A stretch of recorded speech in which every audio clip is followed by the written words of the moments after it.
நல்ல வழி பாதை காட்டக்கூடிய ஒரு ஸ்லோகம். இதுதான் போற்றினா அந்த.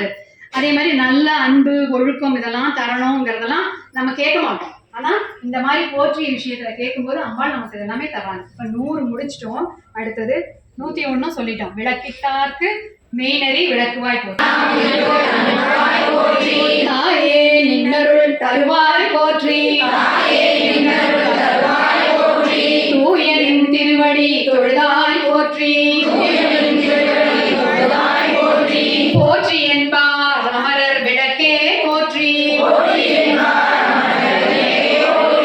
பாருங்க, போற்றி என்பார் அமரர் விளக்கே போற்றி அப்படின்னா நம்ம யாரெல்லாம் அம்பாளை போற்றுறோமோ அவங்களுக்கெல்லாம் அமரர் அப்படின்னு பிறப்பு இல்லை அப்படிங்கிற விஷயம். நமக்கெல்லாம் பிறப்பு கிடையாது. அம்பாளுடைய பாதத்துல நம்ம அந்த சொர்க்கபுரியில நம்ம அங்க போய் எல்லாமே நம்ம பார்க்கலாம் இல்லைங்களா? நம்ம எல்லாம் அம்பாளுக்கு விளக்கு போட்டிருக்கனால நமக்கு என்னது இறப்பு அப்படிங்கிறது கிடையாது. அம்பாளுடைய சொர்க்கபுரியில நம்ம எல்லாம் போய் இதே மாதிரி சந்தோஷமா இருக்க.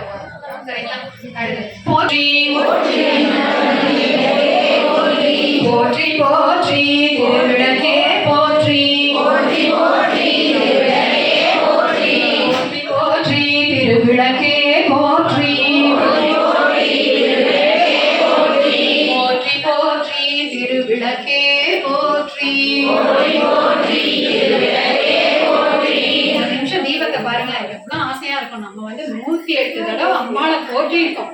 வீட்டுல இருந்தா அப்படி செய்ய மாட்டோம்ல. இப்ப எல்லா நிமிஷம் அம்பாளை பார்த்துட்டு தொட்டு நமஸ்கரிச்சுக்கோங்க. 108 போற்றி பாடினதுனால.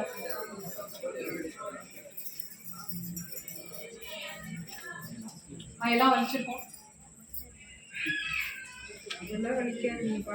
அந்த அம்பாள் கிட்ட சாமிக்கு நம்ம சாப்பாடு நிவேதனம் கொடுக்குறோம் இல்லைங்களா?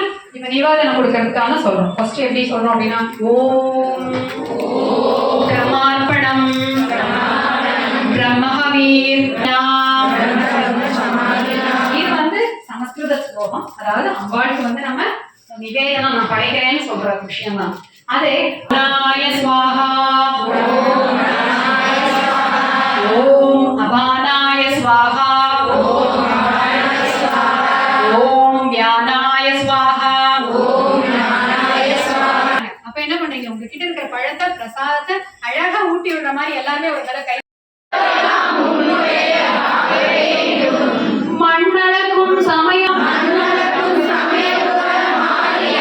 திருமம்மா கற்பூர நாயகியே கனகவள்ளி, காளி